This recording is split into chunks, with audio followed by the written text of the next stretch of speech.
šume su momci obučeni u krzmeno odelo, imaju masku, imaju zvonca. Oni pokazuju te pastire koji su nekada išli i objavljivali radosnu vest da se rodio Isus Hrist. Harmat. Jo, akkurat. Jo, där, stiger.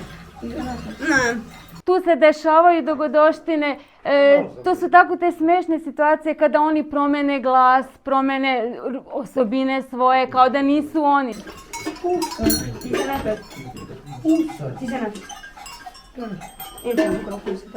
Devojčice to očekuju s uzbuđenjem, da vam kažem, to su pripreme. Prvo pre toga 13 dana idu neke ceduljice, male smo pisali imena, pa onda svaki dan baciš jednu ceduljicu, kao koja ti ostane, taj će ti biti muž.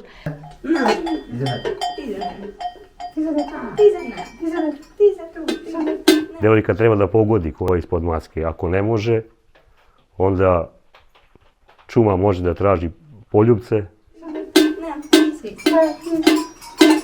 Dešavalo se i to kad ti misliš da je jedan, pa mu obećaš da ćeš i 50 i 20 i znate, i kad skine masku nije to taj, onda ti onako ne bude, ali moraš da ispuniš.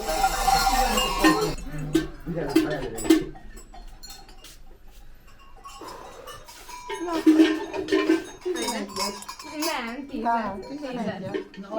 Adjál neki. 10.